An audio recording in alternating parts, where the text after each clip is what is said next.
এই ভিডিওটা পুরোটা দেখলে আপনি কাতার এয়ারওয়েজে কিভাবে অ্যাপ্লাই করতে হয় পুরোটা জেনে যাবেন। সো আশা করছি আপনাদের এই ভিডিওটা হেল্পফুল হবে। পুরোটা ভিডিও দেখুন এবং কিভাবে অ্যাপ্লাই করতে হয় শিখে নিন। যেমন আমি ক্রোম থেকে অ্যাপ্লাই করছি। সো প্রথমে আপনি সার্চ দিবেন কাতার এয়ারওয়েজ ক্যারিয়ার। সার্চ দেওয়ার পর এরকম একটা ইন্টারফেস চলে আসবে। তো এখানে দেখেন Qatar Airways cabin crew recruitment একটা লেখা আছে। এখানে ক্লিক করবেন। এখানে ক্লিক করলে যেহেতু আপনি বাংলাদেশে আছেন, সো বাই ডিফল্ট এটা বাংলাদেশে সার্কুলারের কাছে চলে যাবে। সো এখানে দেখেন cabin crew recruitment Dhaka Bangladesh 2026, ঠিক আছে?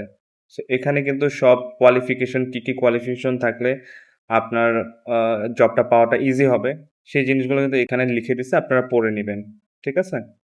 তো দেখেন এখানে আসার পরে একটু নিচে আসার পরে এখানে অ্যাপ্লাই একটা অপশন আছে। এখানে আসবেন, অ্যাপ্লাই ক্লিক করবেন। দেন আপনি এরকম একটা ইন্টারফেসে চলে আসবেন। দেন এখানে কিছু পলিসি এগ্রিমেন্ট আছে সেটা অ্যাকসেপ্ট করে নেবেন। এখানে অ্যাকসেপ্টে ক্লিক করবেন। দেন এখানে যদি আপনি আগে থেকে আপনার অ্যাকাউন্ট খোলা থাকে তাহলে তো এখানে আপনি অ্যাকাউন্ট নাম্বার আর পাসওয়ার্ড দিয়ে লগইন করতে পারবেন।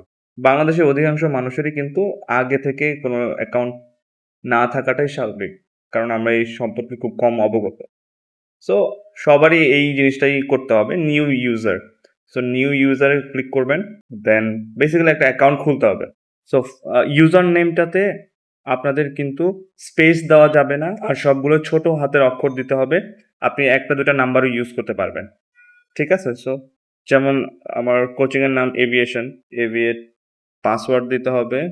পাসওয়ার্ডের ক্যারেক্টারগুলো অবশ্যই যেকোনো একটা বড় হাতের অক্ষর থাকতে হবে। একটা হ্যাশট্যাগ দিবেন অথবা একটা দিবেন। এরপরে আ ছোট হাতের অক্ষর সবকিছু মিলিয়ে আরকি পাসওয়ার্ড যেভাবে দিতে হয়। তো আমি যেটা দিচ্ছি আবার সেম পাসওয়ার্ডটা দিতে হবে। ২ বার পাসওয়ার্ডটা এন্টার করতে হবে। ইমেইল অ্যাড্রেস দিতে হবে অবশ্যই। ইমেইলটা কিন্তু খুবই ইম্পোর্টেন্ট। কারণ এই ইমেইলেই কিন্তু আপনাকে ইন্টারভিউ ইনভাইটেশন এসএমএস কিন্তু পাঠাবে ওরা। ঠিক আছে? মেইলটা কিন্তু বারবার চেক করতে হবে। কারণ ওইখানে ওরা মেইল করে। ওইখানে লোকেশন, ইন্টারভিউ ডেট সবকিছু সেন্ড করা হয়। সো আমি আমার এভিয়েশন জবস এটা দিয়ে দিলাম। So register. সাইন আপ করার পরে এরকম একটা ইন্টারফেস চলে আসবে। Applicant log in. Welcome, you are signed in. এখানে আপনার ইনফরমেশনগুলো দিতে হবে। আপনি যদি চান এখানে ২ টা অপশন আছে। I do not want to upload a resume. I want to upload a resume. resume অর্থাৎ সিভি। সো এখানে ডু নট যদি দেন তাহলে এখানে সিভি দিতে হবে না। জাস্ট এখানে সেভ অ্যান্ড কন্টিনিউ ক্লিক করলে পরের পেজটায় চলে যাবে। বাট এনিওয়ে আমি হচ্ছে সিভিটা এখন ড্রপ করছি না। আমি সেভ অ্যান্ড কন্টিনিউতে ক্লিক করব। দেন এরকম একটা ইন্টারফেস চলে আসবে আবার। এখানে পার্সোনাল ইনফরমেশন। পার্সোনাল ইনফরমেশনে আপনার নাম, আপনার মোবাইল নাম্বার, আপনার ন্যাশনালিটি, আপনার কান্ট্রি রেসিডেন্সি, ঠিক আছে? তারপরে আপনি কি এর আগে কাতার এয়ারওয়েজে কোথাও জব করেছেন কিনা কোনো পজিশনে? অথবা আপনার পরিচিত কেউ জব করে কিনা? আপনার আত্মীয়স্বজন, এভরিথিং, হ্যাঁ? কোথা থেকে আপনি এই সার্কুলারের বিজ্ঞপ্তিটা পেয়েছেন সেটাও এখান থেকে আপনার সিলেক্ট করতে হবে। সো এই জিনিসগুলো আপনার এখান থেকে দিয়ে দিবেন। এরপর সাবমিট করে দেবেন। দেন কিছু কোয়েশ্চেনস থাকবে এখানে। Please answer the following questions as correctly as possible. So এখানে যেই কোয়েশ্চেনগুলো আছে এগুলো পড়ে অ্যান্সার করে দেবেন। খুবই সিম্পল। এটা অত ডিফিকাল্ট কিছু না। এ কারণে আমি ফাস্ট ফরওয়ার্ড করে দিয়েছি। ওকে? এরপরে সেভ অ্যান্ড নেক্সট। এরপরে পরেরটাতে আসবে।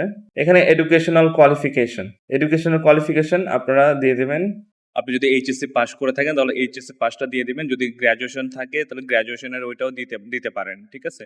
এরপরে যদি কোনো এক্সপেরিয়েন্স থাকে তাহলে এক্সপেরিয়েন্সটা দিবেন। আর যদি এক্সপেরিয়েন্স না থাকে এক্সপেরিয়েন্স দেওয়ার দরকার নাই। ঠিক আছে?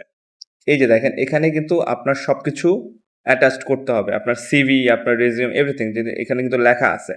সার্টিফিকেট, আপনার picture, 3R picture, passport size picture সবকিছু এখানে এড করতে হবে। এখানে এই যে ফাইল সিলেক্ট করে তারপর ধরেন যেকোনো একটা এড করলেন। এড করার পর এটা এখানে লিখে দিবেন। যেমন এইচএসসি যদি হয় এইচএসসি সার্টিফিকেট লিখে দিবেন। লিখে অ্যাটাচড। ঠিক আছে?